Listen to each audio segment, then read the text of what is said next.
Hello and welcome to Pointed. Sorry. I know that was my fault. We're going to let them play out the music for just a little while.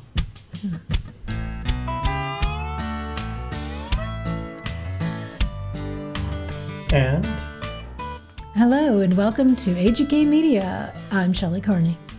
And I'm Toby Younis. Thanks for joining us tonight. We have got just a dozen emails to read. We've got some cameras to kick. Earthquake. We've got some text messages, but we don't have call-in tonight because there's a little buggy that we hadn't figured upon. So actually, we haven't figured it out, but we got a lot of good things going on. All right, so stay with us tonight. It'll be a lot of fun. By the way, this is the music from Louisiana Saturday Night, which is one of my favorites, my personal favorite. I love dancing to this music.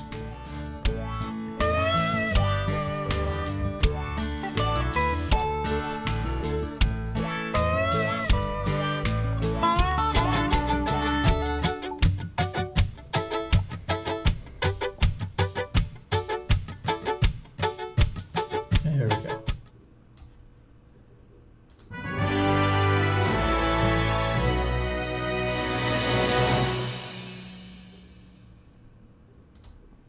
And we are back. Yay, we're back. I was going to ask you, though. What? What day is it? It's Hump Day. It is Hump Day. Uh-oh, guess what day it is? Julie, huh? Julie, guess what day it is? Julie, huh? Julie. Mike, what day is it, Mike? Come on, I know you can hear me. Anybody? Huh? Woo-hoo! Mike, what day is it, Mike? Anybody? Julie, huh? Julie, hey, guess what day it is? Julie, oh, come on, I know you can hear me. Mike, what day is it, Mike? Leslie, guess what today is? It's Hump Day. Woo-hoo! Hump day, hump day, hump day. So we'd like to welcome you all to Forrest Fenn Hump Day Hoedown. Hoedown. It's Hump Day. Keeping the hose down. Keeping the hose down. And we're talking about like garden hose. Yeah, that's right. Garden hose. That's sure. Okay, so we do have a lot of things to get through tonight. We do want to tell you a little bit about our new studio. We took one of the bedrooms in my new house and we transformed it literally into a studio. And I'm trying to figure out how to share that with you. But we can't do it with the camera that we're using right now because that's the camera that we're using.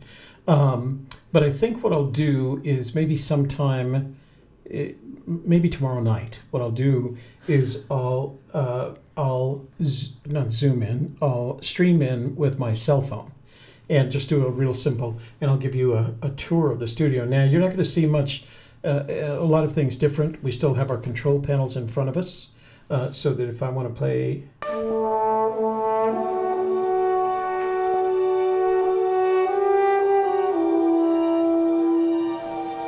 Princess Shelley's theme, I can do that.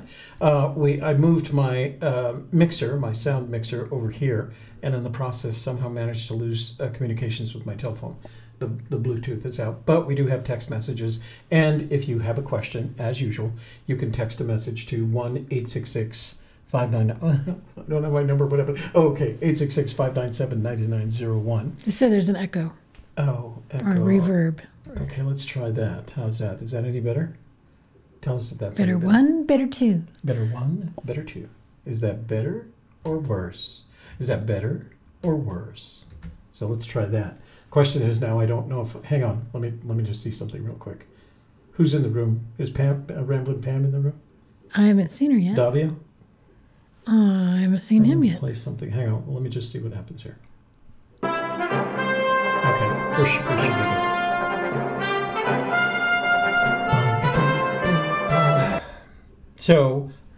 So this is our new digs, and we've got two monitors mounted out of the wall over here. We've got a camera in front of us here. I took, and usually we have a long electrical plug thing. I don't know, what do they call those? Surge protector. And usually it's on the floor, and I'm always tired of crawling around on the floor putting plugs in and taking plugs out. So I mounted that on the wall right in front of us as well. And of course I moved here and we had CenturyLink, which provided us a very good service, honestly. But CenturyLink didn't provide service in the new location that I live.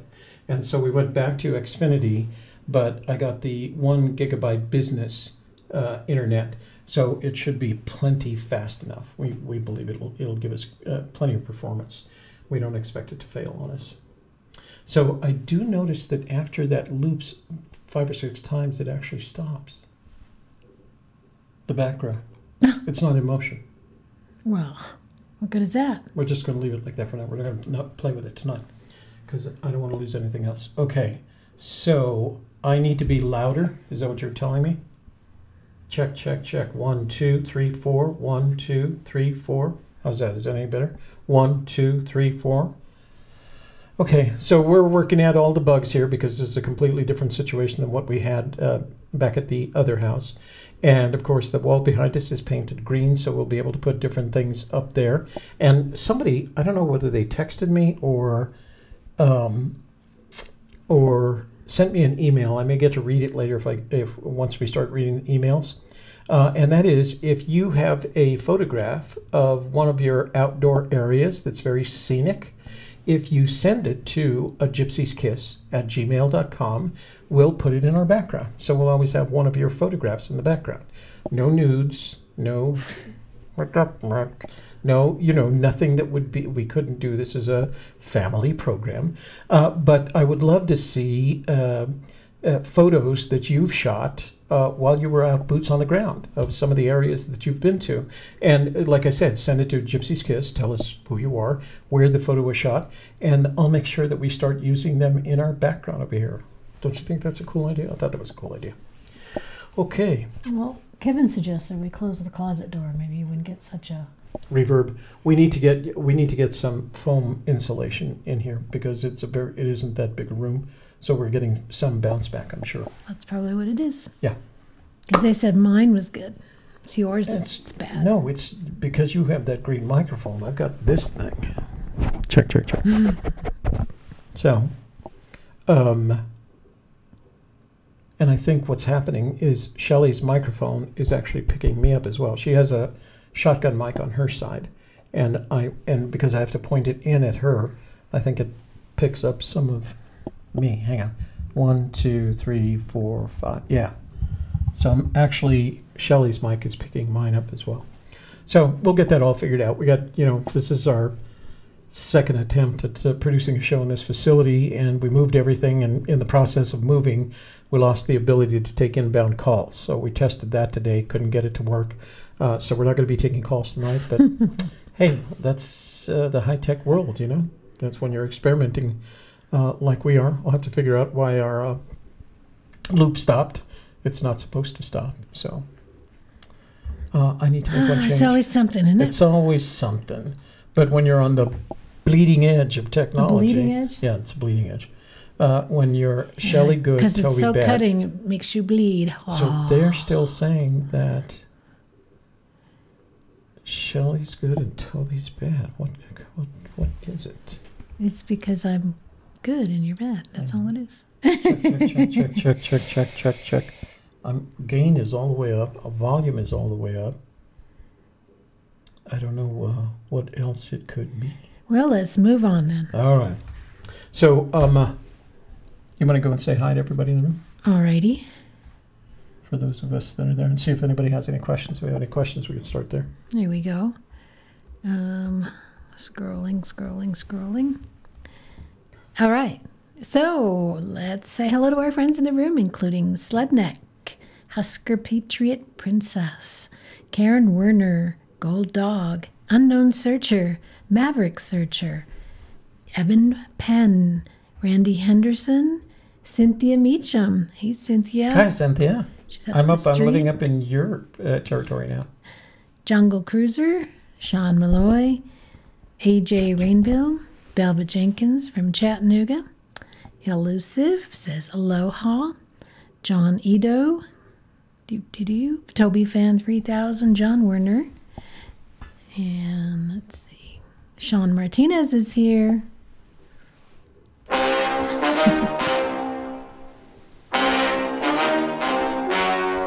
else? Jungle Cruiser, Mosaic Mind, William, Kurt Hensley, world famous gamer. Cynthia says, Toby and Shelley are dressed up and I'm in a tattered sweatshirt and no pants. Who says that? Cynthia. No pants. David Dow from sunny Seattle. Well, that's something that we don't want to share with Forrest because he's always upset when you're not well lit and well dressed, Cynthia. So hope he didn't see that tonight. 23 Monarcha. Let's see. Jim Siri. Hooley. Mitzi Moore TV. Matt Bear. Rick Plank from Cincinnati. Finders Keepers. Steve Wayne. Sakar. Mark Wood. Man in the Park. Tony F. Jamie Harris. Redneck Express.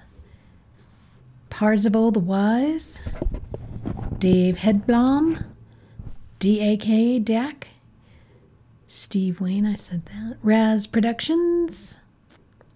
Czar 334. Mitch 74. Mitchy Mitch. Totally Not Treasure Getter. Journeyman. Todd Birmingham. Jimmy Fire Eagle. My goodness, that's quite a lot of people. Oops. Let's see. I hear Toby okay. Oh, Mitzi already left? I guess she had to go. Okay. Bill Cross from Texas. Etherman. Mr. T. I hear you better than I hear me, and I've got the headset on. Foxtrot Mike. Jerry Stone from Kentucky. Eric Schmidt. Gary Sandberg from Seattle. Robert Geach. Patricia Marine. James Casey. Michael Hoole. Hey, he does. I don't think he likes this. Oh, then play something else then. I'm going to play that.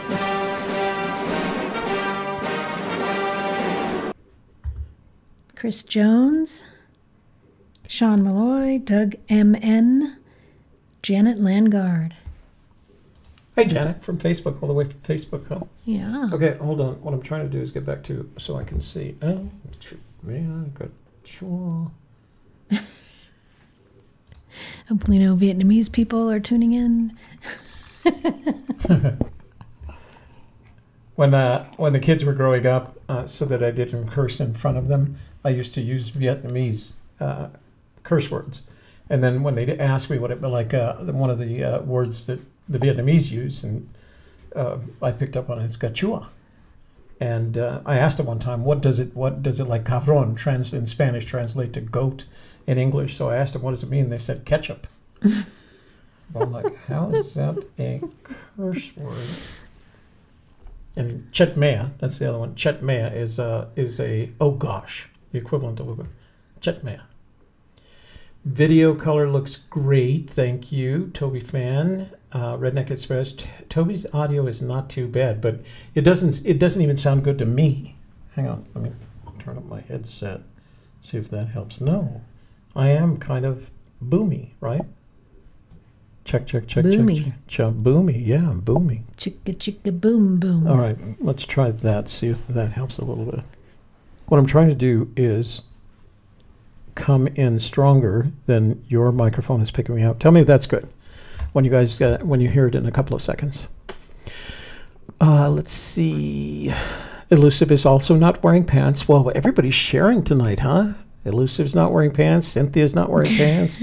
Okay, would everybody who is not wearing pants raise your hand or do something? Say that let's see who's actually who's not wearing pants. is who we should We have carpet in this room. we have carpet. Is that Gold Dog? Oh, yeah. Everybody's giving us like everybody's become a studio expert with us. Jimmy says, bring the gain downwards, zero out the master volume. That's so that's already what I did, Jimmy. So if I take if I lose gain right now, I lose everything. So, and I've got the master up as high as I can. So let's see. Everybody seems like they're right. okay. Just look like And Gold Dog's going to take his pants off so he fits in. with Cynthia. Oh, She's Cynthia's fine. wearing chaps. Of course. Ooh, Get your chapstick out. that makes me hot. Oh, Stop kicking the I camera. just that's what's even worse is, let me see if I kicked it off the green screen. Yep. Yep, I kicked it off the green screen. Okay, You're hold in on. such trouble. Hold on, I gotta fix this because this camera is on a light stand, and the leg on the light stand is right next to my left foot, and I keep kicking it. Just We're gonna put have your to- foot in a comfortable We're position gonna- and leave it yeah, there. Okay. Okay, Children. so let's. Did you? Were there any questions in the room? No, Yeah. not about this. Just Not about this. talking about the sound and Yeah. carpet and Okay. Mo better Toby audio. Yeah. What I did is I pushed up my gain and I pushed up my audio, but I still, in my headset, I'm sounding kind of boomy. Okay. There's K-Pro more here, important things. sir. Hey. AJ ring the gold-plated light stand. Yeah. it's much easier to interrupt you when I'm with you. So this is actually kind of fun because it was supposed to be a bedroom. It was the third of 3 bedrooms. And, we made a decision that we were going to transform it into an instant studio so that all we had to do was come in, turn on the lights, turn on this. Why'd you pull off OBS? It's behind it. I'm watching the chat room, Oh, well. but it's behind right there. Oh, I see. Okay. Okay. Let's read some emails. So that emails. We get emails. You want to read some emails? Emails. I need to make a little clip for that. Emails. We get emails. Let's see, where is inbox? Okay, so let's start with the emails that we received this week. There was some crazy stuff that I am just not going to read, but there was some pretty cool stuff too. So I got what was neat is Scott, a Sakar, asked me if he could use a clip from Moby Dickens, and he made a video out of it. So when you go see Sakar's video, you'll also see a clip. I would not have guessed that's what he looked like. Yeah. So he's got his own YouTube channel and he's putting up some stuff. He shared the link. So I will put the link. Maybe I can hang on, let me see if I can copy the link address and put it in. Where's your, oh, I stole it. Oh. So I'm going to put the Sakar's video link in here so you guys can go take a look at it if you haven't already. He used a clip from Moby Dickens to make his point. So there you are, Sakar. So go see Sakar's video and subscribe to him. Of course, he's a loyal viewer, and we'd like that you go visit with him as well. So let me go back to... Elusive wants to hear the crazy emails. Oh, there were a couple of doozies. You know what? I guess I could read them without the... Nah, No? it's moving on. Okay. We're moving on. We're No drama moving llama. on to life. No drama llama. Okay, so that was from Sakar. And let's see. All right, this is from Tao. For now, I've stopped developing a solution for the location of Fenn's treasure. I've taken considerable amount of time and funds in the pursuit of it. I've discovered at some point in the earlier part of my life that by leaving the visualized room that I've created to understand any specific problem, that becomes more and more confusing. Sometimes provides me a fresh perspective on the conundrum. Wow, it's well spoken and well written, huh? When I discovered the reality that locating where warm waters halt and take it in the canyon down over a 4-state area is highly improbable without a singular momentous realization that may come my way, the time came to leave the chase. I had a very random what if thought this afternoon the treasure has not been found, and it's now 50 to 75 years, and it's now 50. Okay, so he's visualizing 50 to 75 years from now. Civilization has evolved to a point where the element gold is no longer in demand. Science has developed technologies where gold is no longer needed. Also, the value of monetary systems no longer uses the gold standard. The value of the Fenn treasure diminishes considerably. How will that influence the searchers in the future? So, and that's from Ethan in best wishes, Ethan in Santa Barbara. So, Ethan, I imagine. So it's very difficult for me to visualize a future that isn't difficult for a variety of reasons, mostly due to climate change. We're all going to suffer, and whenever humanity experiences difficulties like that, challenges that may be of their own making, but are not of their own control. So you get to a point where it's not in your control, you just have to survive. Whether or not the treasure exists becomes irrelevant because you start focusing on the Maslowian ladder of that starts with security and survival and eating and things like that. So I think the impact that it'll have on pretty much anything that has to do, at that point, the most valuable thing could be fresh water, right? And so all of us are going to be, well, I'm not going to be around, but those that are here will be searching whatever is valuable to them. So the conclusion you came to, which is the value that as time evolves, the things that are defined as having value change over that time. And so depending on how the planet evolves, will eventually determine what the value of gold and therefore Fenn's treasure and water and other things that become more important to survival. Because in 50 to 75 years, I think we're going to find ourselves in a situation where just living day to day, getting through the day, is going to be tremendously more important than whether or not Fenn's treasure exists. And I'm trying to remember, but it's been within the last couple of years. He made a comment that implied that he had also considered the possibility that at some point in the future, whether or not there was a Fenn treasure would not have any importance whatsoever. So he's probably considered it. He's probably he's a smart man. He's a well-read and studied man. So he probably has a sense that the future is not quite as bright as we would like it to believe it is.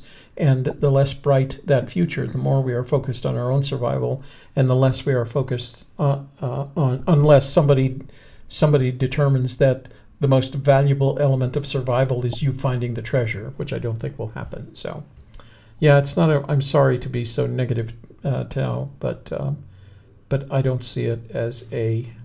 And I would equate it to if you saw Ready Player One and you saw in the beginning of the competition, everybody in the world wanted to be involved. And then slowly over the years that passed, a lot of people dropped out till it was just a handful of people who were super practiced and knew everything about the competition, about the person who set up the competition. And those were the only people left. And it was just a handful because they were the really dedicated people who had compelling reasons to want to win the competition. Very compelling because they didn't have anything else going on in their lives, and that was all they focused on. So I think it's very similar to that. I'm going to say hi to a few more people who joined us in the room while we were talking. Mm-hmm. Let's see, Davio is here.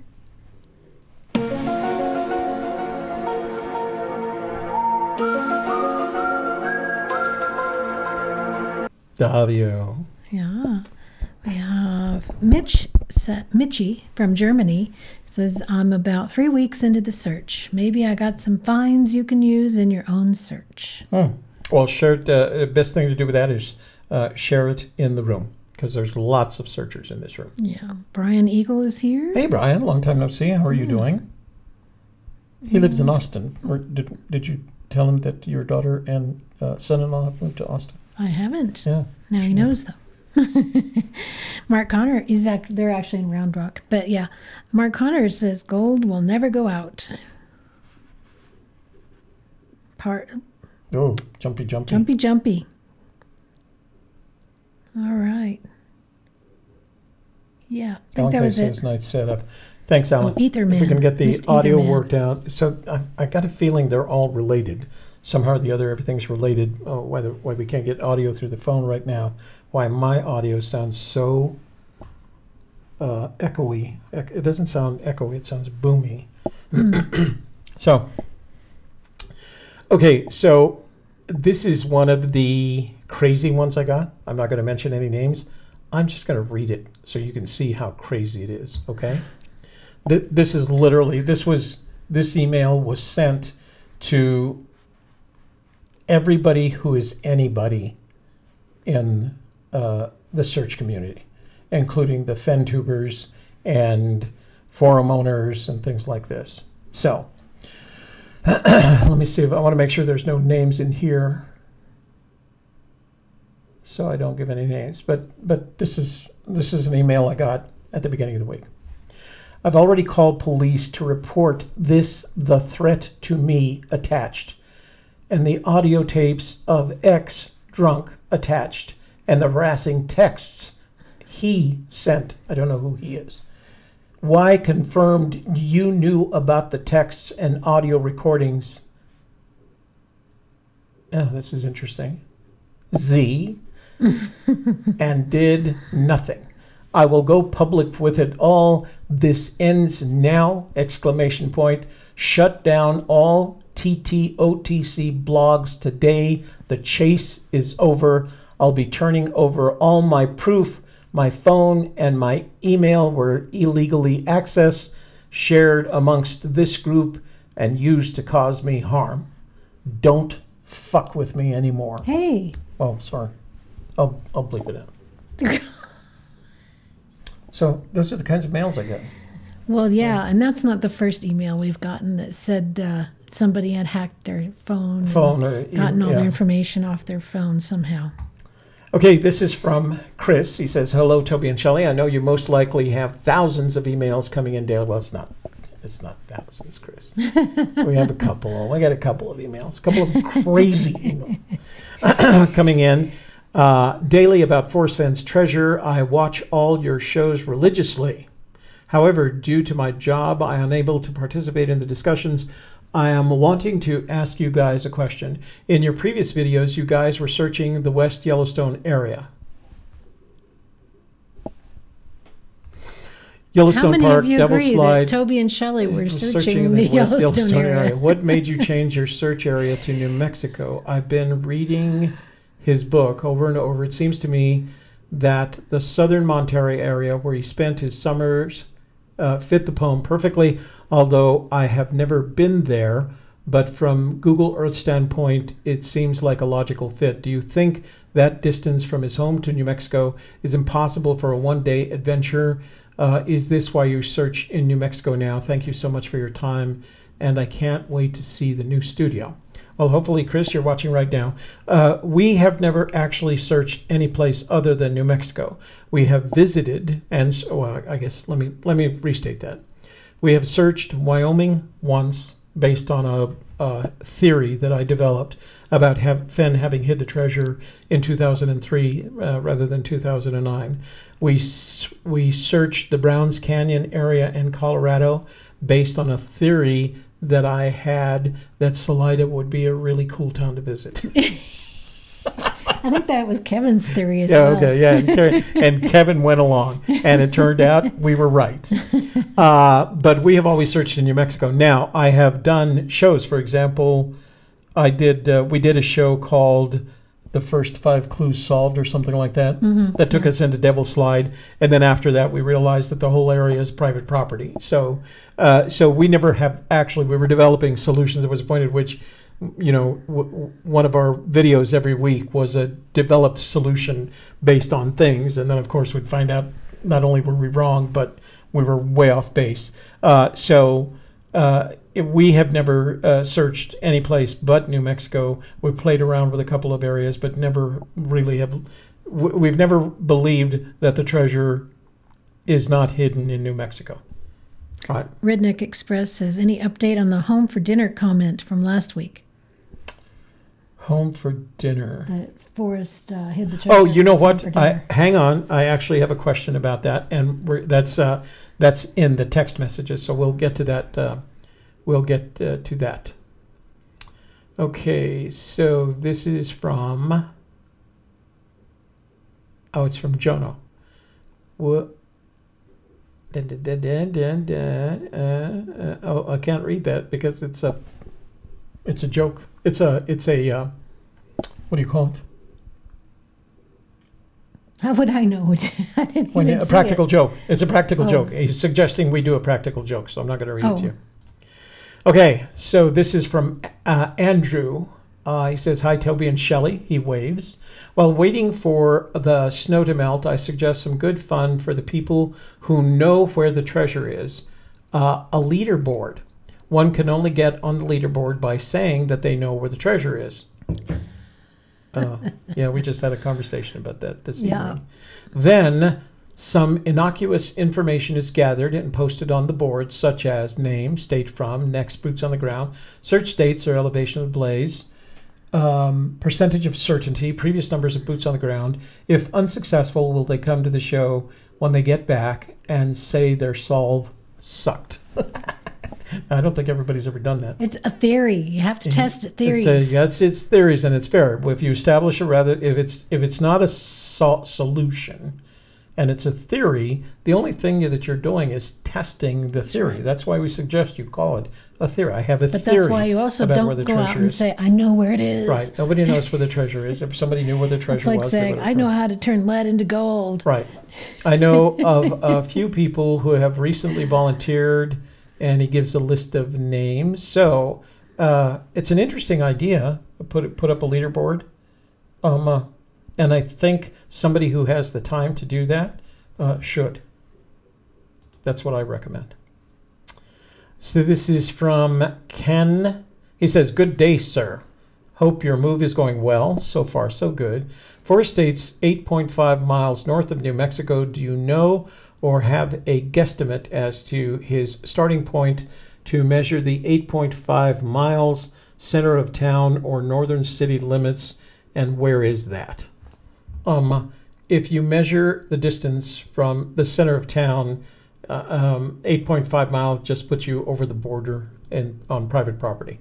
If you measure and by the way, I don't agree that Fenn actually came up with this idea. I think he slid into it after it was posted on Richard Saulnier's blog. But if you measure it 8.5 miles north of Santa Fe from the Santa Fe city boundary, you end up on Pueblo land. So, and remember, all he said is it was greater than 8.5 miles north of Santa Fe. And the reason he was doing that, the reason he said that, is because people were digging up people's backyards inside Santa Fe or in and around Santa Fe based on some calculus they were making. Key Muncaster says, "If Forrest says he is no longer reading his email, how will he know if someone finds it? How would someone get a hold of him?" So the only thing that you can do is send his email. There are some people that have his phone number, but I don't think any of those, to the best of my knowledge, any of those people would share that phone number with anyone. So I would send an email, and in the subject line, I would say, "Here's a photograph of your bracelet," and then just put that photograph. You don't have to say anything. Or "Here's a photograph on your bracelet on today's newspaper." So send that to him. I'm sure he'll open that email. Cynthia says, "Forrest Fenn said 8.25 miles north of the northern limits." Okay. Thank you, Cynthia. Todd Birmingham says... Which puts you on tribal territory, by the way. Todd Birmingham says, "So I think Reddit was talking about slope/grade. Apparently a 100% slope is a 45-degree angle uphill climb.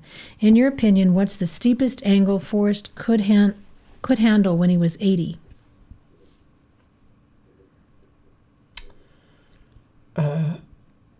In my opinion,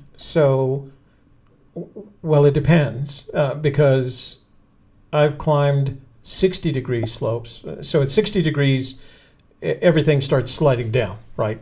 But if there are switchbacks, it doesn't make any difference. So no one that I know can tolerate at any age can tolerate a 60-degree slope without being an expert climber or switchbacks. So even at 80, he could probably do a 45-degree slope if there were switchbacks in the area. But in the mountains north of Santa Fe, there aren't a lot of that kind of slope. They're what I would call relaxed slopes, unless you go in the direction of a cliff face, which is for all intents vertical.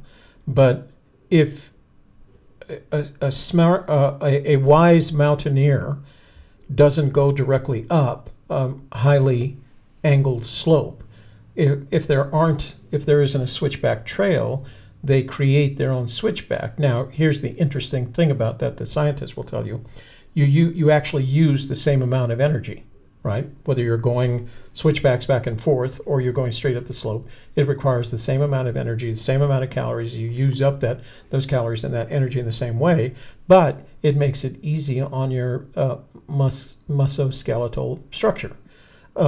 So even at 80, he could probably do any slope that was which provided switchbacks. The areas that I've been in haven't been in the areas in which I've looked along river, alongside rivers. They've never. I don't ever feel like we've been in any place that was that extreme, right? Us? Yeah. Where have we been in all those places where it was that extreme? Well, when Kevin and I climbed up behind that bench, it was pretty. Oh yeah. But yeah. I told him we didn't need to go. Well, that's what. And that's the other thing that we looking. kept doing is we'd go to a place and we'd do something. We'd say it. We'd be bounding over boulders or something like that, and one of us would say, an 80-year-old man couldn't do this. And I think what you have to ask yourself, realistically speaking, as you're finding yourself, climbing a 60-degree scree slope or even a 45-degree scree slope, would an 80-year-old man who recommended you take your family out to look for the treasure have gone up that scree slope? And that's where it starts getting realistic. To me, part of this treasure is the pleasantness of being in a place where you can look for it without risking anything. Because if you're in a place that's as unpopulated as Fenn describes his special place, and you slip and twist your ankle, you've now turned a fun afternoon into an emergency situation. And if you break a leg and not twist your ankle, you've turned it into a survival situation, an emergency survival situation. And I don't think he wanted any of that. It strikes me that what Fenn wants out of this is a relatively pleasant walk in nature that doesn't, in which you do not have to compete with nature. You're competing with Fenn and the way Fenn thinks and his thought processes and the way he imagines metaphors, for real places. So I don't get a sense that he's challenging you, that he's expecting to challenge you physically, because he was 80. And again, one of our rules whenever we go boots on the ground is the minute one of us asks, could an 80-year-old man do what we're doing comfortably alone and not put himself at risk? It's a real easy to say, no, this is crazy. We shouldn't be. And then Toby will trip on a boulder and go, what do they call it? Something over tea kettle. What's that called? Ass over tea kettle. Ass over tea kettle. Yeah. Or something like that. So, we said two bad words. We're gonna get so much trouble. We're gonna lose some. Okay. So this is from Byron. Hi, Toby and Shelley. I hope your day is going well. Thank you for providing such an entertaining content and things to think about regarding the treasure. I know you are not searching anymore, but why would you auction the treasure off at Sotheby's in New York? Why not in Los Angeles? It's closer to you. Because I have friends at Sotheby's in New York. I don't have friends at Sotheby's in Los Angeles. Also, if the finder wanted to stay anonymous, but made the solution public and the treasure was found on national forest land, do you believe the government would start an investigation to discover the identity of the finder? I think when anyone announces where that treasure is, where the treasure was found, that the party responsible for the management of that location will consider some form of legal action, whether or not it's directed at the finder. It could be just a legal action that says once the finder, legal action could be, we believe that the treasure was found in the Santa Fe National Forest, and we're responsible for the Santa Fe National Forest. We need to know more about it, but we would like to speak to the finder. That's exactly how they'll put that. We'd like to have a conversation with the finder, is how they would say it. National park people would probably be more adamant about that conversation. Tribal, the tribal government would want to have it, and private property. So I think that's one of the concerns that I've always had about mentioning location.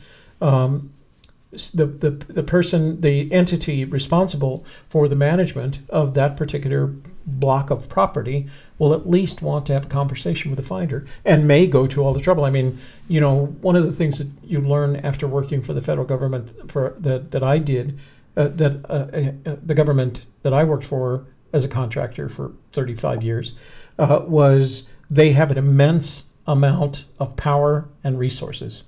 And they have a lot of people who are interested in protecting the nation and the people and the democracy and the Constitution. And so if you say that you found some treasure on national park land, there's going to be a ranger someplace that is going to call the legal section at the National Park Service in Washington, D.C. and explain the situation, and they're going to open a case. It may or may not turn into anything, but you will hear, if they will look for you, and if they find you, you will hear from them, and they will make a case for you, and it's less expensive for them to let it settle in court than it will be for you. So that's why you have to make it. You have to make what will be a well thought out decision that when you decide that you're going to reveal the location of your find. So go ahead. Tony F wants to know, do you know, first I'm going to say this. If you're new and in the room for the first time or haven't been here very long, just a reminder, if you have a question for the room, that's fine. Go ahead and put it in the chat. If you have a question for us, start your question with @AGK Media so that we will make sure that we see it and ask about it. Okay? It's @AGK space media. Yeah. If you put it that way, then it highlights it on the screen and we can tell you're asking us a question. If all you're making is a comment to the room in a general sense, you don't have to do that. You don't have to. Tony F says, do you know the name of the hospital that Forrest got his surgery at in 1989? I do not. I do not know. If anybody knows, you guys can answer that. So the hospitals, there are hospitals here, or in Santa Fe rather, and at the time, there was only one hospital system in Santa Fe. It used to be St. Vincent's, where I was born, by the way. But eventually that hospital, the Santa Fe outgrew that hospital. It used to sit on the corner of Marcy and what is now Paseo de Peralta. And they sold it to the Drury. Well, it sat dormant for a long time, and then the Drury hotel chain bought it and turned it into a very nice hotel. And then they moved out to St. Michael's Drive.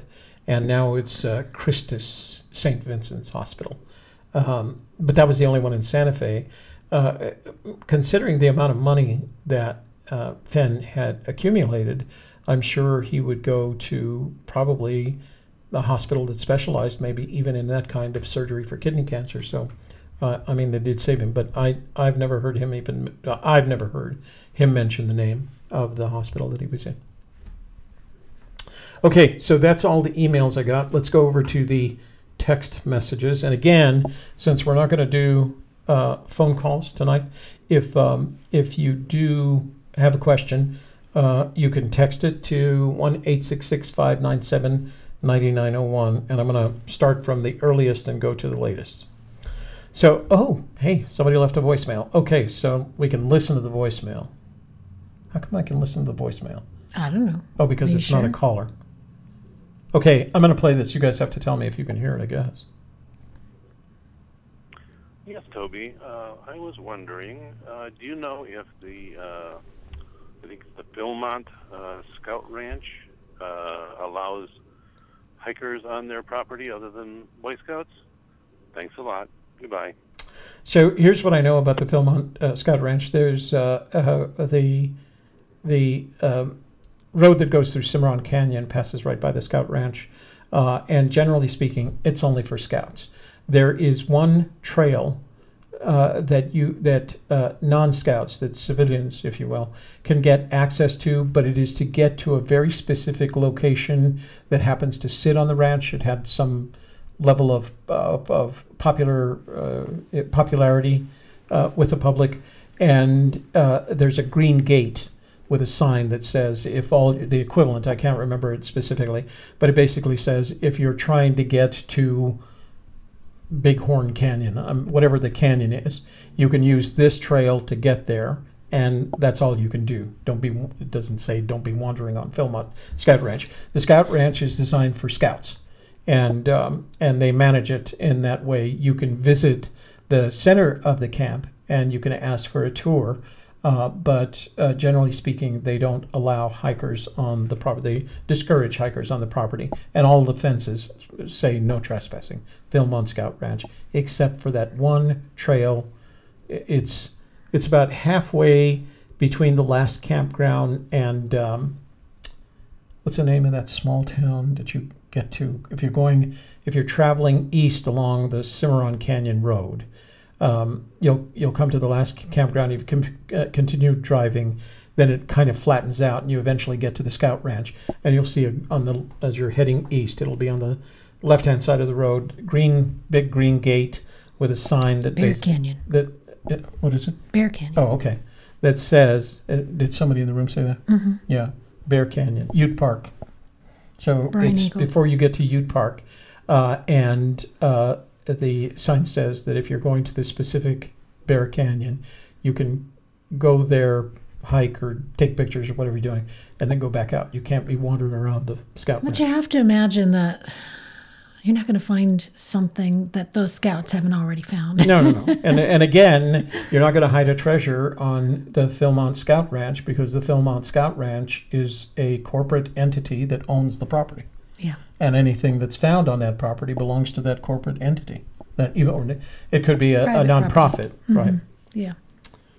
Okay, this one is, okay, oh, he didn't leave a name. Okay, remember, this is 732. Remember, if you're sending a text message, at least tell us your first name and in which state you reside. So this says, I believe, this isn't a question, this is a statement. I believe that the reason Fenn mentioned bring a sandwich was because it is near a picnic area. I'm not sure why a flashlight. Good luck on the move. Thank you. The move has been going very well. I don't necessarily agree with you that the sandwich is because he's near a picnic area. I think the sandwich is there because you're going to spend a day traveling. Mm-hmm. You know, That's what we do. When we drive up to Rio de los Pinos, we take off in the morning. By the time we get to where we're going, we stop and we have something to eat before we do the hike. Right. And we take snacks with us in the hike because you're going to get hungry. That's why you're taking a sandwich. The flashlight, I've always some people believe that it could only be found at night or something like that. I believe the flashlight, because we carry flashlights with us in our backpack, small pen lights, very powerful LED pen lights. And the reason is when you're looking in nooks and crannies of all those rocks, if you don't have a flashlight, you can't actually see anything. So it's nice to have a flashlight so you can see them before you stick your hand into a den of rattlesnakes. Davio says, Toby, I would say you are back to being the glue that holds all the searchers together in conversation. Thanks to you and Shelley. Well, Davio, if you were here, I would give you a big, wet, sloppy kiss for that. Good thing he's not here then. Actually, let me give one to Shelley. Sloppy. Sloppy, that's all right.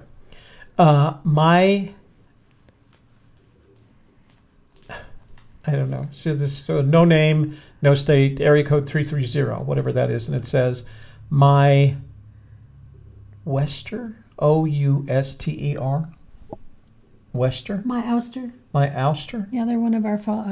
That's what their name is in the. My Ouster. You willing to talk me? If so, call me. Nothing against that, but generally speaking, I try to keep it, all the conversations I have, unless you tell me in the email or the text that you don't want to share this with the community, I assume that you want to share it with the community, and I read it live, and that's as close as we're going to get to having a conversation because it's more fun this way. Yeah. James from Texas, are we sure Fenn walked or could he have ridden an ATV?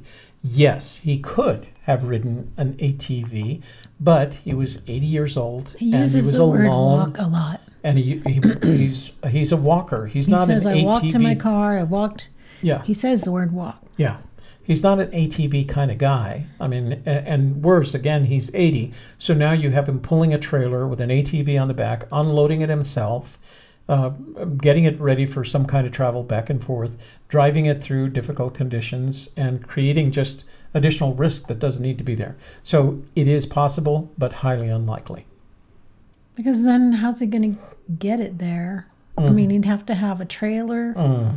Yeah, And that's then right. he'd have to unload it himself by himself. It's another accident waiting to happen.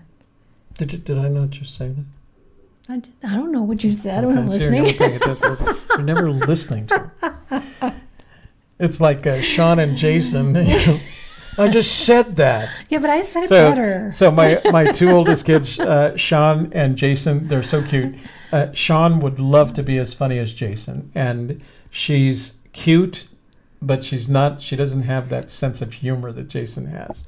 And it's funny because every once in a while we'll all be together, and Sean will tell a story, and we'll go, oh, good story. And then Jason will take exactly the same story and tell it in his Jason way, and everybody laughs and tells him what's a great story. Why? Because most women feel the need, after being brought up in a certain way, we feel the need to get to the point quick. Get to the point already.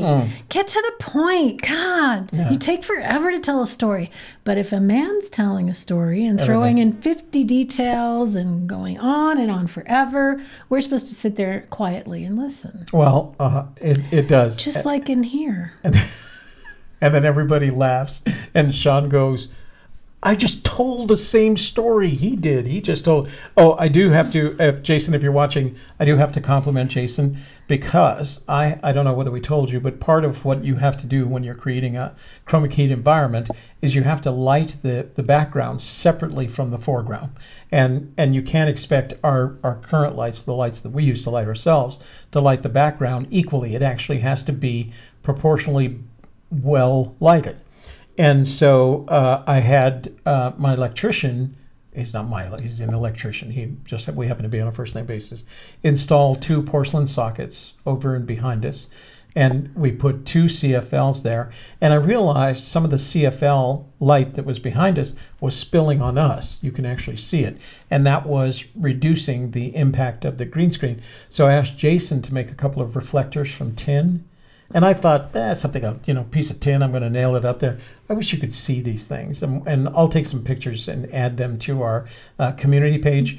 Not only are they beautiful reflectors, he actually decorated them in his style of tinsmithing. And all the folds are perfect. If I had done, I'd actually... in a day. Yeah, so that's also the impressive part. And then he figured out how to mount it so I didn't have to drill holes in the ceiling. He actually had it set it up so that it's mounted into the behind the porcelain. So he did this beautiful job, and then he came over this afternoon and he installed them, and they're just beautiful. They're just amazingly beautiful, and he did such a great job. And all I wanted.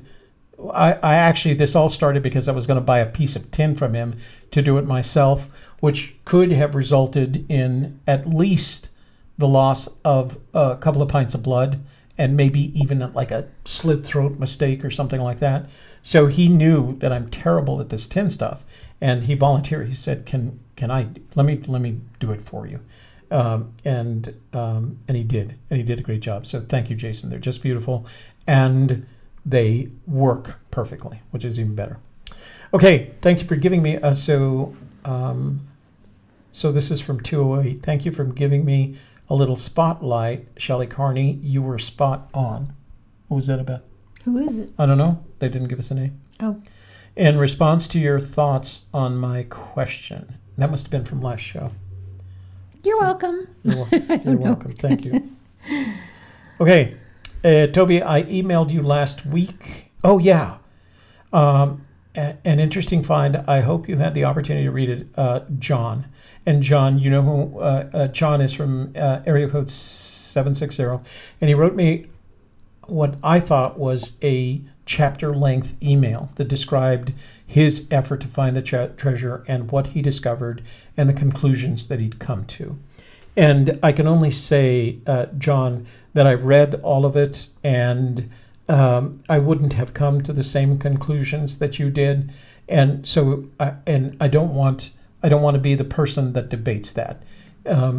There are at least one, and sometimes more than one, treasure searcher every year that claim they went to where the treasure was, and when they got there, somebody had beat them to it. The equivalent of it wasn't there. It had been taken. Fenn removed it. The treasure wasn't there in the place that we looked at. So we hear that regularly.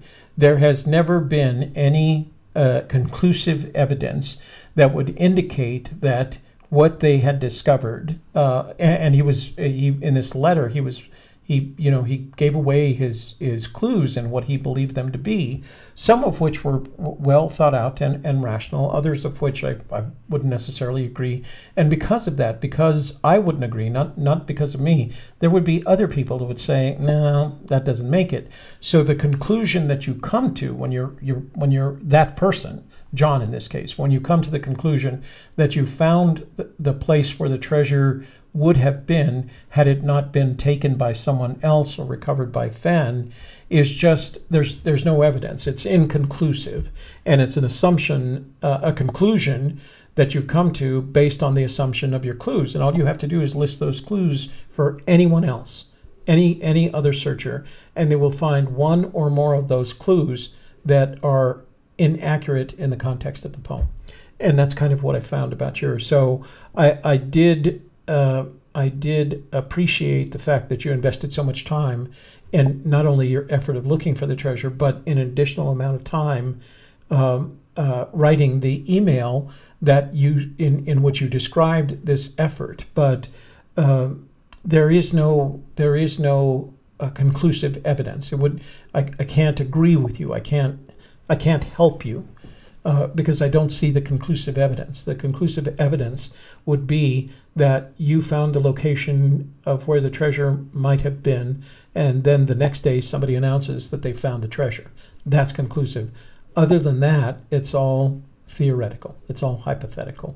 And again, we get X number of people, more than one person every season, who comes to that conclusion. And there has never been any conclusive evidence to support that conclusion. So I did read it. Clifford Langeneck wants to know, are ATVs allowed in national forest or parklands in New Mexico? They are allowed in national forests on certain trails. You have to make sure that you visit the office that represents that Forest Service so that you aren't traveling on ATVs, because hunters use them. Hunters use them consistently. And so there are certain areas, and depending on how dry the season was, etc., the best thing that you can do, for the most part, you can trust that they're allowed in national forests, but you always check with the office for that sector and that forest to make sure that it's okay in terms of the season. New Mexico state parks are a little bit more strict. And what I mean by strict is that they tend to put you on trails that are designed specifically for ATVs. You just can't be wandering around the mountains. National parks, I don't think ATVs are allowed, to the best of my knowledge, unless they're on, there's a park in Utah. Oh, no, that's not true. I'm sorry. There are national parks that allow vehicles, all-terrain vehicles, whether they're Jeeps or ATVs, on those parklands, but in restricted areas. Not all parks feel the same way. I don't think you can take an ATV in Yellowstone, but maybe somebody can tell me. But I know there are national parks in Utah. There are 5 national parks in Utah, and their money is all made on off-road vehicles using those parks in certain ways, but they can't, because they're desert, high desert, rocky desert. I don't think they could do the same kind of damage that they do in a forested area. But the best thing to do is check with that parks office, so they can tell you, if you take my advice, you're going to get in trouble. What? I just want you to make sure you're taking note of these things.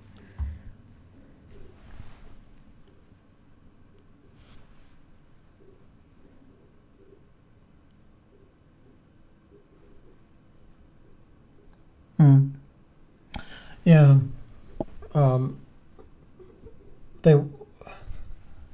Okay. That's all. Thank you. So, let's see. Tony F says, did Forrest ever say it was in a state park that it was hidden? No. He's never said where he hid the treasure. Only that it was in the mountains north of Santa Fe until 2013, when he said it was in the Rocky Mountains. Or actually, he never said it was in the Rocky. I think recently he started to say it's in the Rocky Mountains, but all he did was show the map that's in the back of the Thriller's Chase and said it's too far to walk. Right, and then he started using the Rocky Mountains. For example, after we lost Paris Wallace in the Rio Grande, he said the Rio Grande's not in the Rocky Mountain. The Rio Grande River is not in the Rocky Mountains. So he's also said if you're in the desert, you're in the wrong place. Right. This is from 979. He says, I read an article once about Forrest Fenn driving off in his red Pinto. Did Forrest Fenn ever own a faded 70s red Ford Pinto? I have no idea. But by the time he was in his 70s, well, it could be, he was getting his start in Santa Fe. He came to Santa Fe in 72, so he's getting his start. So he could have had a red 70s Pinto, but I've never heard. I don't know the answer to your question. John Ito says, what's the best marrying of the clues to a map you've seen so far?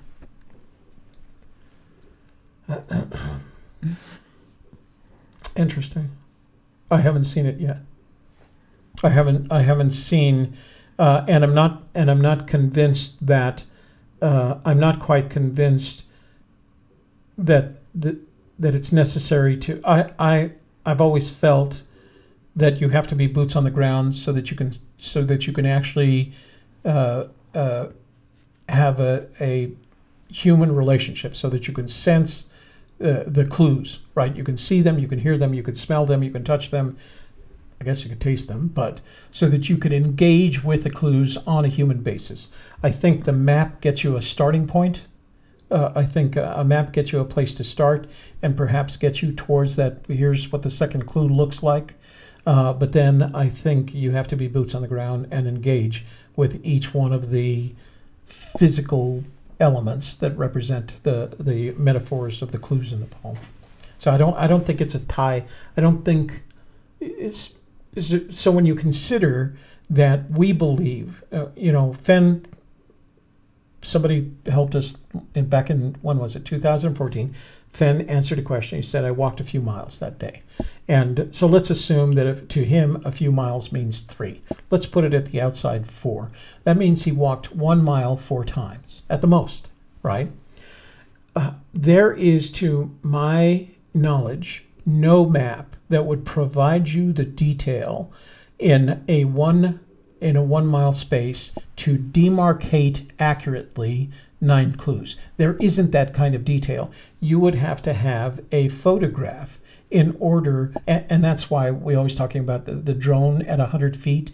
And when the drone's at 100 feet, you're starting to see the kind of detail that you could map, that you could say, oh, look, there's where Warm Waters Halt, there's the canyon down, there's the put in below the home of Brown, there's the home of Brown, because there's no map that's going to give you the detail on a map that you could sit at home, right? There's no map, to the best of my knowledge, even the best of them, even the ones that that K-Pro is and Mike are selling. Those are the most detailed maps that you can buy.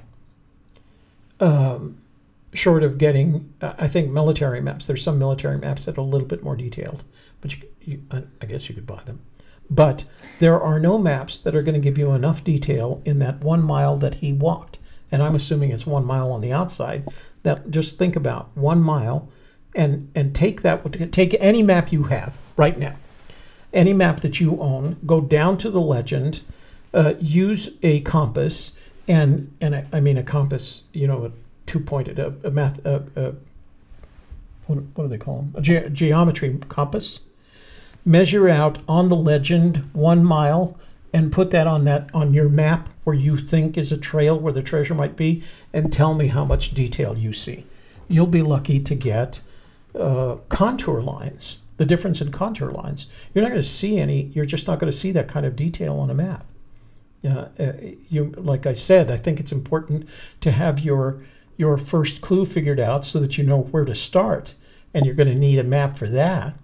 But after that, when you talk about a distance of 1 mile in which 9 clues reside, there is no map that goes down to that, to the best of my knowledge. If somebody has a, you know, 1-to-1 map, I guess is what you do. But there is no map, to the best of my knowledge, that goes down to the level of detail that would enable you to interpret 9 clues in 1 mile on that map. There's just no way to do that. 608. Hello, Toby and Shelley. It seems like we are rehashing the same info and questions every week. How about another book club, this time with Too Far to Walk? I know there isn't supposed to be that much in the way of clues and hints in there, but I am not buying into that. Thanks, Dave. Dave, if you are not buying into that, it's easy enough to turn on your phone, touch YouTube, say go live, and put your phone on there. But start your phone and go to your own YouTube channel. That's actually, I think that's a reasonable idea, and I think people would love to hear Too Far to Walk. We don't have the time. We've got too many things going on as it is. Yeah. So Elusive says the first 2 to 3 clues can apply to numerous places within the Rockies. Do you think Forrest Fenn hid the chest in a national park? Shelley? No, I don't think he did. What do you think, Toby? I don't think he hit a national park, and I don't think the clues apply. Clues to apply to any more than one location. I think that's the key. I think if you start considering your search, considering your investment in time and effort and money, and you believe that the clues could apply to more than one place in the Rocky Mountains, I think you're already off to a bad start. The simple fact of the matter, we know for a fact that the clues only apply to one location in the Rocky Mountains, the one in which Fenn hid the treasure. So, and I can't imagine that he would have hidden it in a national park. I think all those things that we talked about, with the government taking interest in what you're doing and what you found and how you found it and what it's worth, I think that is multiplied a tenfold by it being in a national park, it being discovered in it, placed and discovered in a national park. K-Pro says, what do you say to the many searchers who think they are the lead searcher? I say, it's nice to have confidence, but, you know, don't get over that line into being snarky. So I think the lead searcher, like the 12-foot searcher, like the 6-inch searcher, whatever, is a myth created by the individual searchers. But if you just think rationally, how many people have claimed to be the lead searcher? Because there can't be more than one, right? It's the lead searcher. Yet there are numerous people who have either claimed to be the lead searcher or who know who the lead searcher is, and none of the people that they know are the same person. It's different in every case. So it's a myth created by the community to make them, you know, to make us feel good about ourselves, that it's the lead. It was like, to me, it's the same as February of 2018 when Fenn said, my gut feeling, and I'm paraphrasing here, I'm not quoting exactly, but it was his gut feeling was that it was going to be found this summer. And literally every one of us concluded that he was talking about me. All of us, everyone. Well, A, nobody found it, and B, that's impossible. There's only one. There's only one lead searcher. So for every person that claims they're the lead searcher, it devalues, right? If everybody says, I have the one gold coin that Fenn hid, and everybody says, well, I have that gold coin too, and I have that gold coin, then there is no value. I am Spartacus. I am Spartacus.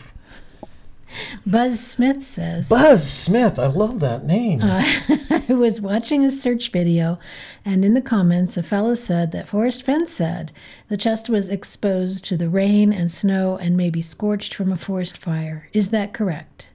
I think he said something like that back in, wasn't it the comments that he made at the screening of The Lure? Didn't he talk about that? I don't remember. He did say, and I'm not sure if he said it was a treasure or one of those things that Fenn says when he makes you think he's talking about the treasure, but I do remember about that comment come out, exposed to the elements. Go to terryscant.com and just enter that phrase, exposed to the elements, or just elements, and see what you come up with, because I think they can tell you where it came from, or whether or not he actually said it. I do have some memory of that. Okay. Mr. Bean. Mr. Bean? Yeah. I love Mr. Bean. Do you think that the clues are too random for anyone to actually find the chest? For example, there are probably 10,000. That's where it ended, but I think he means places. That well, he probably be, heard me say, no, there is only one place where warm water salt. There's only one. Well, yeah, but you have to know how Forrest means it. Right. So we did a show several months ago in which we claimed, or which we stated that we believed that Fenn had over-engineered the poem, that he wrote it, and that he imagined that there were people out there that could figure it out, although he didn't want them necessarily to. But we felt like it was over-engineered.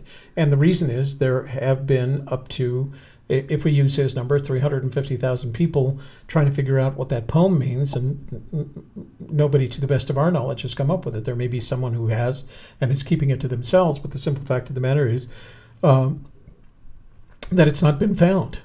So if you have that many people spending that much time looking for that particular treasure and it hasn't been found, either we are the most unoriginal thinkers on the face of the planet, or it's harder than he claims it is. It's easy to find when you know where it is. Right. Right? It's like last week when K-Pro was telling Boots on the Ground Clothing that she was working on their puzzle and found it to be really difficult. And they said, oh, well, we think it's easy. Well, sure, you know where it's at. It's like when you hide Easter eggs for your kids. You think it's really easy. They go back into the house crying because you've ruined We their just day. got $11 on Super Chat. Wow. Yeah. Cha-ching. Do we have a cha-ching? We do. From Elusive. What? Elusive gave us $11. Thank you, Elusive. That's very kind of you. Coffee for Very Toby and thoughtful. Shelley. Yeah, I need some coffee. Yeah. I'm on this no sugar diet now, and I'm just kind of dragging in the daytime. Like, I need coffee. Are we underperforming here that we need coffee? No? No, it says thanks, congrats on the cool new studio, and thanks for the awesome channel. Thank you. Thank you. Yeah. We love doing what we do. Okay, so many people say, this is from area code 607. So many people, it sounds like who? So many people say there are subtle hints in the book. Fenn says there are a couple of hints in the book. Page 133, he clearly says there are other subtle clues sprinkled in the stories. I guess that means there are more than 9 clues. I am fairly new to the chase. Thank you for answering my question so patiently. P.S. Sorry about my punctuation. I'm just a dumb farmer with a pickup truck. LOL. Peace. Jimmy. Some of the richest people I've ever met were farmers with the dumb pickup truck. Right. Yeah. Well, they were rich farmers with dumb pickup trucks. That's what it was. So we and don't. They knew how to invest their money too. Right. So make a living, invest their money, weren't too dumb. And settle, retire comfortably. That's right. So he has all, whenever he talks about clues and hints, he says the clues are in the book because the poem is in the book.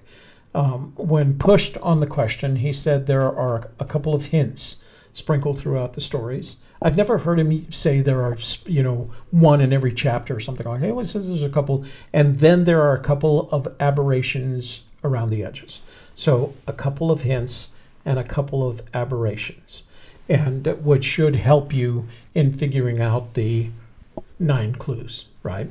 So I think he says read the book and see if you can find the aberrations. And I remember my first reading of the book, I could find an aberration or what I thought to be a hint literally in every chapter. And the more time I spent with it, of course, each one would be eventually eliminated. I got down to what I thought were 2 hints, 2 aberrations, and then I went back and refocused on the poem, which is the only thing. If somebody were to ask me how to do it, I would tell them based on my experience, I would do what Fenn said: read the book, read the poem a bunch of times, then go back and read the book a bunch of times. Because I think once you figure out his writing style, and again, once you've determined, so I wouldn't go back and read the book or put any effort into discerning the hints or the aberrations until I completely understood the context in which the poem has been, in which he constructed the poem. There is a context. I have my opinion on what the context is, but until you figure out what that context is, I don't think you get any very close to figuring out what those clues represent. Cynthia says, I think those comments about snow, rain, scorched was in the first Tony DeCoppel magazine article. Oh, and we weren't sure that Tony DeCoppel was. DeCoppel. Did you know that they're having a baby now? Tony's having a baby. No, Tony's not having a baby. I don't know whether you know this, but one of my favorite newscasters is a woman. She wrote a book recently. Her name is Katie Tur, and I know who Tur. She comes from a journalism family, and she's very good at what she does. She actually, the reason I'm so attracted to her is she reminds me of my youngest daughter. She has a kind of the features and the speech patterns, and anyway, I just found out recently. Well, not recently. It's been about 2 years ago that she married Tony DeCoppel, because in her book she talks about a friend that she shared her apartment with, and then at the end of the book she says, and as a result we ended up engaged, married, and now they're having their first baby. She's pregnant. You can she's got a baby bump. John Bobbitt's in the room. Hey John. John, what up, my brother? And R&R Lodge says, what's this government crap? If someone dropped their wallet with $50 in it, does the government claim a share? I think not. But that's their wallet, not somebody else's that they found. Well, of course, analytically speaking, if you drop a wallet, no, the government's not going to claim a share, but that's not what we're talking about, right? Where it's far more complex than dropping your wallet. So I just answered this. So many people. So that's for our farmer. Mark Wood says, would you go see a true story biopic of Forrest Fenn's life? Doesn't that make the contents of the bottle filled with olive oil possibly more valuable than all the gold and jewels? Olive oil? Well, it's an olive jar. It was not filled with olive oil. Olive jars are not filled. They're filled with olives and salt water. They're not filled with oil. Brine. Brine, that's right. And so if I remember correctly, recently he stated that was copyrighted material, that he had copyrighted that material and protected it. So you can't do anything with it anyway except read it, share it with your friends, I guess. Okay, so I don't know if this is a bunch of things. Here's Sakar put a quote, says from Terry Scant. It had been exposed to the elements for a long time because the ivory had dried and layers were popping off in fragments. I'm not sure what that's referring to because ivory. He said that's the quote that he found to Terry Scant. Yeah. It's been exposed to, so that's something that Fenn had said that he found at Terry Scant in reference to ivory. That's not on the chest, is it? No. No, he was referring to something else. Yeah. Okay. Okay. So this is from Jimmy in San Diego. He says, Mark. Carlsbad, San Diego, baby. Oh, Carlsbad. San Diego. That does make sense. San Diego. Or Santiago. Love the new setup. A few questions. Was the link to Forrest Fenn's secret map, as mentioned by Illinois Ghost, ever posted somewhere? Was it shared? Is there really a secret Forrest Fenn map? No, that is a map that I don't know that anyone has actually seen that Rick, Illinois Ghost, believes to be connected. There's no evidence one way or the other. It's just something that he discovered and that he believes. That's not in the public domain. That map is not in the public domain. It's something that Illinois Ghost keeps to himself and talks about every once in a while. Also, did Forrest really say he was home for dinner after hiding the chest? I don't know. Did he say that? I don't know where. Okay. I don't know. I probably made that up. And is not the Rio Grande River just for the state of New Mexico? Thank you. Well, yes, because the Rio Grande does come out of Colorado and into New Mexico. But if you look at the area that it is in Colorado, it follows kind of a similar path where it's in that rift, right? It's the Rio Grande Rift.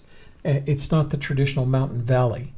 Up in the mountains and the valley, I guess you could make that connection, but the people that were dying were not dying on the Rio Grande in Colorado. They were dying on the Rio Grande in New Mexico. So I think that's why he made the connection. K-Pro wants to know, why do you think the TTOTC printings may have differences in the versions? What is she asking specifically? Us? Yeah. See? The TTOTC. I don't ever, K-Pro, I don't ever recall making that claim. Well, other than his address change. Yeah, I mean, his address changed. His email address changed from, Forrest Fenn at Earthlink to Forrest Fenn at Gmail. But I don't think I've ever made that claim. I haven't done the research necessary to support that claim, so I don't think I would make it. I don't think I've ever said that. If I have, prove it. No, I'm just kidding. So this is a continuation of Jimmy San Diego. You guys are the best. This is interesting because he always starts out with a compliment like, "You guys are the best." What the hell are you talking about? Oh man, goodbye monetization, huh? Did you find anything of value in the book Catcher in the Rye or Journey of a Trapper? No. Well, whatever I found of value was on the stories themselves. Although I've never been a big fan of Catcher in the Rye. I mean, I had to read it in high school. Had to. It was a requirement. Had to read it in high school. Had to read it again and analyze it in college. And I've just never been a big fan. I know it's one of the top 100 books of all time, but so is Ulysses. And I enjoyed Ulysses much more. Ulysses is the cognac version of Catcher in the Rye, because it could be rye whiskey.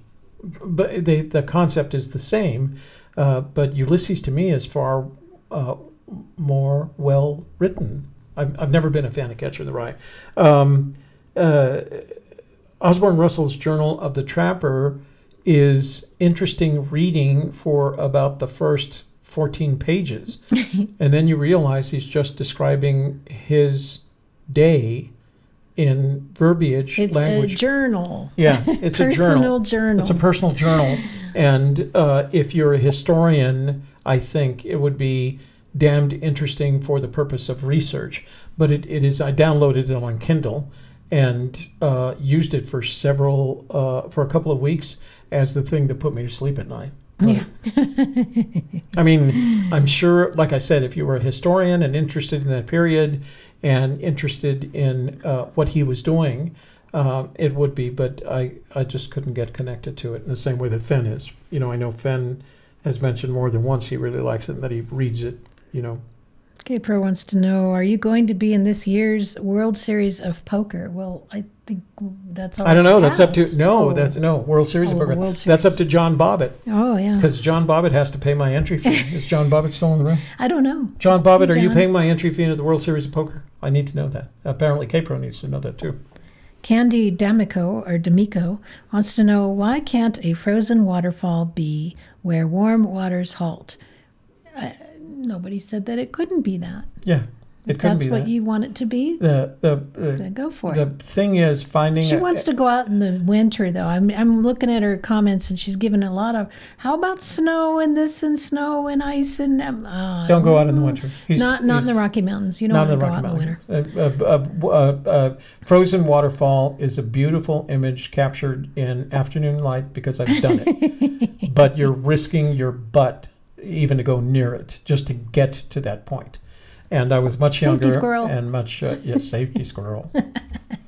I was much younger and much dumber and was paying a big amount of money just for that shot. And so that's not the kind of thing that you want to be looking for if you think that's connected to the treasure. I think that's because there's nothing else that goes with it. What? Cha-ching! Wow. Craig Carter. Oh no, that's sorry, wrong one. Craig Carter says, Shelley. Shelley, What day is it? Thank you. Hump What day is day. it? It is Hump Day. Thank you both for supporting the community and keeping it real. Thank you, Craig Carter. We appreciate you being here with us tonight. That's very thoughtful. Thank you very much. We appreciate that, every bit of it. Hey, this is from Clayton, who found our treasure up in Colorado, who drove from Texas Oh, yeah. to find All our the way treasure to in Colorado. Browns It says, hi, Toby, it's Clayton. Canyon. Big picture philosophical thought for your viewers. Not far, but too far to walk has nothing to do with distance. We, let me see, do I want to say? We agree, Clayton. We agree with you wholeheartedly. We've never thought it had something to do with distance. So there's something for everybody else to think about. Clayton and we agree with Clayton. John Bobbitt, are you paying my entry fee into the World Series of Poker? Because I'll do a video. John from upstate New York. Isn't that John Warner? Isn't that Toby Fan 3000 from upstate New York? Possibly. John from upstate New York. I remember reading a comment Fenn said about Twin Cities or something along that line. Do you have anything on that? I don't remember. I don't recall the comment, John. I think the best thing to do is go over to terryscant.com, enter Twin Cities, and see what you come back with, and bring it back. Put it in the chat. Let's see if we can figure out what it meant. But I don't recall. So there are YouTubers whose memory is much better than that of mine whiskey-sodden brain. And 70-year-old whiskey, it's not whiskey sodden. I guess that's kind of an exaggeration, isn't it? If you say so. I wasn't listening. Oh, of course you weren't. Why would I have expected you? Jeez. Never mind. I'm trying to look at the chat. Okay, go ahead. Look at the chat. Look at the chat. Oh, we got another super chat. Cha-ching. Wow. What's going on? Acoustic tile. Donation. Oh, $12 thank from you. Gold Dog. That'll buy one tile, actually. Where's Thank our you. cha-ching at? Cha-ching. Right there. The red one. Okay. I'll do it from now on because now I know where it is. Okay, it's right there. I did it in red. Nice. We do have others. Guess what? I got a fever. It's still $10,000 And the only buy-in for the prescription poker, right? is more cowbell. Yeah. At least the last time I checked into it, yeah. Mr. It's- Bean, has it's Forrest on my ever bucket list. explained what originally led him to the treasure location, his special place? No, he just No. said it was his special. He said it's no. his special place. My guess is that he was doing something else, that he wasn't specifically looking for a special place, that he was doing something else, found this place that he determined was special to him and unique enough and with enough solitude that he called it his special place. The reality is it's on Earth, so it belongs to all of us, but it's his special place, and I'm not going to fight him over that. Okay, voicemail. Here we go. I can't get the live chat on my Android tablet. I see video but can't chat. There's a button below the video. There's a button that you have to press in order to see. On the phone? Yeah. Well, that's I don't know. She said she's on an Android, but I'm sure it's the same. Oh, yeah. So if you're on the YouTube app, look below the video, and there's a bunch of options for you. One of them is live chat. You have to press that button in order to see the live chat. Let's see. Yeah, it says live chat. It says like, dislike, live chat, share, report. Yeah, so it's just below the title. Below the title of the video. So let me play. Push live chat. She left us a voicemail. See what she says. Hi, Toby. This is Candy from Nevada, and I'm watching you on TV, and I have my Android tablet. I just sent you a message, by the way, and I can't get my chat on this. It says you're live on my Android. My screen here says you're live, but I can't get my chat to come on, so I can't say anything. I wanted to tell you how great you look. You're really rocking it in that shirt and tie tonight. Anyway, let me know if you can tell me how to get this thing to work right. Thanks. Bye. Apparently, I look really good tonight in this combination of shirts. Oh, I've always liked you in blue. I've told you that. So is Candy. So Candy, if you look right below the video, and then you look at the options below, like, don't like, etc. Click like, move over, and right in the middle of that row of commands is a live chat. You have to click on that button to see the live chat on your Android. And thank you for very kindly for Mark recognition. Wood says, in the 2006 Cody interview, Fenn said he went to Yellowstone National Park 4 times a year. Is there any evidence about where in the park or what time of year? I think what you would have to do is combine that comment with what he's written about Yellowstone in the various books. I don't think there is one book. There is one of the 3 memoirs: The Thrill of the Chase, Too Far to Walk, and Once Upon a While, in which Yellowstone isn't mentioned more than once. And so what I think you have to do is tie that comment to, what he talks about in the book, and that'll tell you where he went. I mean, you can easily discern after reading those books what his favorite parts of Yellowstone were. They tend to be western, the western part of the park, and the central northern part of the park. I don't remember him ever talking. And the dude, in West Yellowstone. That's in West Yellowstone, though. That's not in the park. Oh, okay. Let's see. Okay. Well, Unknown Searcher says, sorry about the phone call last show. Car's Bluetooth took control of my phone. Anyway, can the poem be all about different pieces of art? It can be about whatever you think it's about. See, that's the point. That's the point that I was trying to make earlier. What you have to do before you start analyzing the poem to determine if you can figure out what the clues represent. I don't necessarily think that you can actually validate your assumptions until your boots on the ground. But I think before you even start that, you have to read the poem enough times to determine what's the context. Is it fishing? Is it art? Is it geology? Is it anthropology? Is it Native American studies? There's something in that poem that tells you exactly the context in which it was written, in which those clues were transformed into metaphors in the poem. And until you figure out what that context is, until you're comfortable with it, then every one of the clues, every one of the metaphors is going to be different for you. But if you decide it's art, then you can start looking at the metaphor, the clues, in kind of the light of art. And I think it's a lot easier to come to some conclusions about what they represent, the physical things they represent, the physical locations or objects that they represent, once you have a context. And Fenn was a contextual guy. If you look at the books that he wrote before he wrote the memoirs, they were all a very specific context. He liked that. He wrote a book about Native American dolls. That was the context. And every word he wrote in that thick book about Native American. He wrote the book about San Lazaro. That was the context. He didn't stray from that context. He didn't talk about the ancient Puebloans. He didn't talk about the modern Pueblos. He didn't talk about the value of the land. He talked about that particular context. And so I have always assumed, not that I recommend you do what I tell you, but I think until you personally have determined what the context of that poem is, then if you don't do that, then every poem comes from every line in every one of the 9 clues starts coming from a different context. Oh, this one's about fishing, and this is about surveying, and this is about one of the contexts that I considered at one point was surveying, because it had a lot of surveying terminology in it.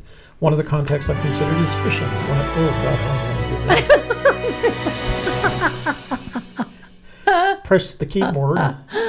Let's see if we can even come back. We're back. Okay, and we're back. Oh, just a little commercial break there. I whacked the keyboard accidentally while I was gesturing. Branding error. Yeah. You've heard me say this more than once, and for the gentleman that thinks we repeat these answers all the time, it just that it makes me think about it. And so, if you want the context to be art, then do that context and start looking at each one of those clues in the context of art. And I think you'll make. I think you will make headway. So this is from Paul Emmons. He says, "My new name when I can change it." Chroma Key from Texas. Little pun there. What if Mr. Fenn is plotting a way to string together words, not to be ambiguous, but to solve the problem? I can only imagine, if it is even possible, it would take a very wise, deep thinker to find the solution. Do you believe there is a searcher in the community that could achieve this task? Second to the treasure chests. I'm not sure what that last sentence means. The answer is yes. I believe there is a person who, in the community, who, having spent enough time, come up with a context and determine what the clues represent, that they will find the treasure. I believe that the treasure will be found, and that it will be done by a person who figures out the clues. Now, when that happens is a different question. But they will have gone through a methodical and logical set of steps in order to get to that point. So Cynthia said towards Mark, in the Cody video, Fenn said he went to Cody 4 times a year and Yellowstone National Park in the summer each year, even when he was in the military. So it's always good to have Cynthia in the room because she's very helpful when we don't know an answer, or she can give additional information a lot of times. So, and I do not think you will be surprised at the number of answers we don't know. New York Jim here. The blaze. Look quickly down. Maybe turn your flashlight down. Blaze. The blaze flashlight. Turn it quickly down. Quickly. If you do it quickly, it's like a blaze. So Ron Leek says, has any of the search states hinted that they wouldn't claim ownership or want to collect taxes? It's never come up. One of the things that you're going to find out is that the rest of the world has no idea what's going on. The only reason Yellowstone National Park knows that there's a Forrest Fenn treasure is because the treasure hunters are so irritating.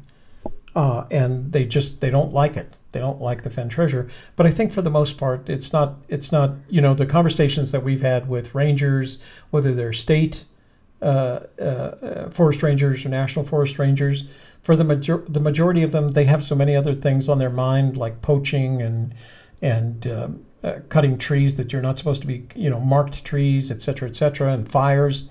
This is on the way back burner. I don't think they've even thought about and again, the ones that we've spoken to have always kind of taken, oh, you're looking for the treasure? This one's crazy. They don't have any sense that this treasure, for the most part, I would say they doubt that the treasure exists. It's probably just a big hoax, So I don't think their thinking has gotten quite that far. Certainly not as far as we treasure hunters who are considering the possibility that's what they're thinking about. I don't think that's what they're thinking about. James from Texas, what potential special places in New Mexico has Fenn mentioned? None. Right? He talks about his gallery, he talks about his home. There was a couple of things in Too Far to Walk that were New Mexico played, but I don't ever I've never heard him mention or write about. You know, he writes an entire book about San Lazaro, but then he was very clear that the treasure is north of Santa Fe, in the mountains north of Santa Fe. San Lazaro is south of Santa Fe. So I know there's people that it's there, but He people really likes Taos. He talked about writing a book about the history of Taos and the celebrities that lived there. That was during his Moby Dickens and the other one, Collected Works. I think it was more at Collected Works where he talked about that. But I don't think he's ever said, I'm really passionate. The only place I've ever heard him mention trout fishing is along the Pecos with his family. For a guy that's a lifelong fisherman, I don't ever recall him talking about where he fishes, except in Yellowstone. Okay, so this is from 205. No name, no state. Look, I will give you this. Begin at where Warm Waters halt is in, but Terry Scant with Marvel Gaze, but you got a long way to go. I'm there. Oh, where's our rooster thing? Did you give me that video? We need that video. We're making up a bunch of videos. And here somebody says that they found the treasure. We have a video that we're going to play for them. Yeah, we'll start it on Friday. Okay. Any more questions? Looking. Okay. Let me. I'm going to go down to the bottom. Let's see. Somebody does say that Cynthia deserves her own sound file. Oh, you know what? She's right. What would we do for Cynthia? I have no idea. Cynthia, you let us know what you want, and we'll do that. What's that porn movie about the chaps? I have no idea. But Tony F. says, do you know if Eagle Nest Lake is in New Mexico is technically in the Rocky Mountains? There's been debate about that. Yes, if you use the broadest possible definition of the Rocky Mountains, Eagle Nest Lake is in the Rocky Mountains. Should I buy Too Far to Walk? If you like Fenn's style of writing, yes. If you're looking for clues, I wouldn't waste my time. Cynthia is a legend. Not only in her mind, she's a legend in her mind too. So. Can you be a legend when you're so alive? Oh my God, Chad, what are you doing in this room? It's been adult tonight. Middle schoolers speak worse than we do. Hey, did you all never go searching that solution you went over about Warm Waters in April last year? Yes, Chad. We went 6 different times, and by the time we were done, we quit the search as a result. So, yes, still in awe of that. Cynthia is a legend. All right. Let's see. No more questions. I'm done on the thing. We can't take calls because I haven't figured out that part of this technological thing, and I got to figure out why my microphone sounds so bad to me, and I'm supposed to be the audio expert. It's supposed to be. Supposed to be. Apparently, I'm missing my call, and it is 8:42. So what's coming up for this week? The rest of the week. So tomorrow we have. Oh, that's it. We could have Wasted Away in Margaritaville. What? For Cynthia. Oh, how cute. Song. Yeah. Wasted Away I like it. Again in Margaritaville. That would be good. Okay, that would be a good one for Jimmy Buffett. I'll pull from it. I like it when you ask us a question. You know what, Czar? I like asking a question that you guys can answer. Not that you can answer, but that gives you the opportunity to answer, because I think it's a cool way of pulling the community, figuring out the community thinks. Is the cost of searching for the treasure tax deductible only if it's your business? If right, you are a professional treasure hunter. Right. If you're a professional treasure hunter, then yes. Which you would have to, what you could do is, once you found the treasure, you could form an LLC and you could backwards deduct your expense of coming up with the treasure. Good shit. Thanks, Redneck says. Thank you, Redneck. That was very kind of you. Yes. Craig Carter, you need a margarita song for Cynthia. I agree. I think that's a good one. I'll dig that one up. There's a Journeyman. Cock-a-doodle-doo. Are you doing a show on April 1st so I can tell my solve? Oh, you want to tell your solve, not that you found the treasure. I think that would be a good show for the 1st. What is the 1st? April Fool's Day. I know, but what day of the week is it falling on? I don't know. Let's see. April 1st is a Monday. No, we don't do shows. That's K-Pro. K-Pro and Mike do their shows on Monday. So watch on Monday, and you can go share your solution with them on Mondays. We do Wednesdays, Thursdays, and Fridays. So tomorrow at 1 o'clock, we'll do the softer side. Hopefully, I will have resolved, although I don't talk much on the softer side. That's true. We're going to be talking about the importance of making connections and relationships and why they're important to your happiness and your life. Are you talking about personal connections? Yeah. Oh, well, that should be fun. Yeah. We're good at connections, don't you think? I think so. And we're going to talk about some ways that you can make more connections. Oh, good. Other than networking. Yeah. Networking. Yeah. I mean, like friends and Right. that sort of thing. Interest groups. Sledneck wants the Law and Order soundbite. Do you want me to play that, Sledneck, or you want one for yourself other than Sean? Sean, this is Sean Martinez's.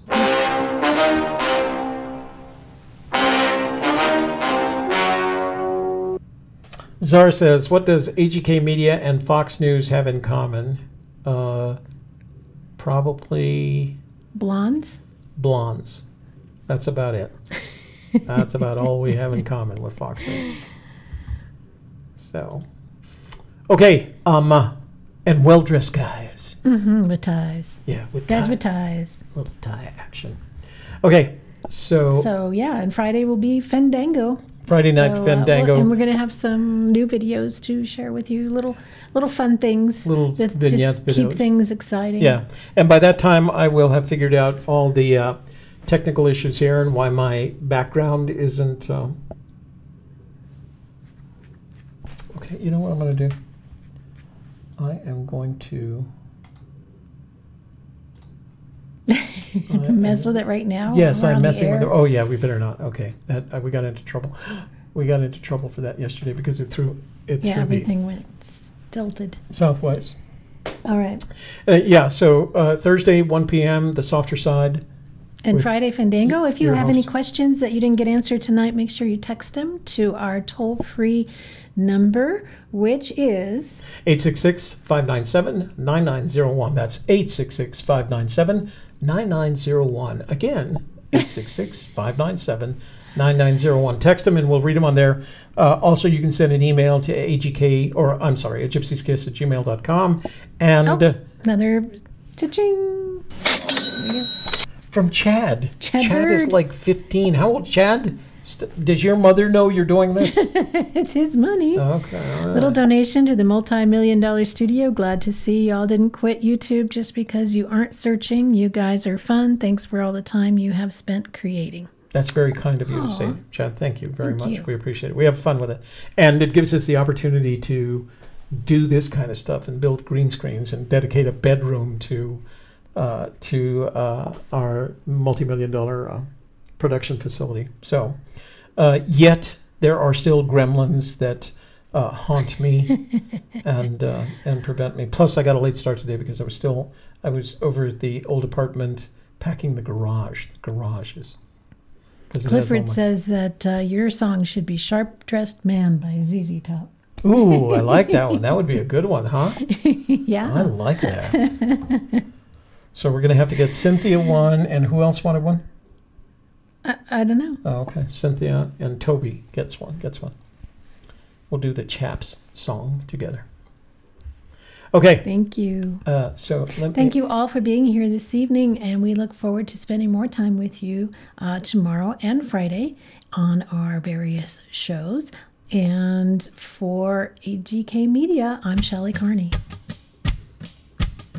And who are you? I'm in trouble. I can't get out of here.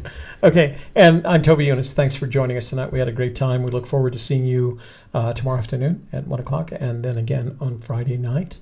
And we'll have a topic. We'll talk about something. Enough text messages and enough emails. We'll have something to talk about.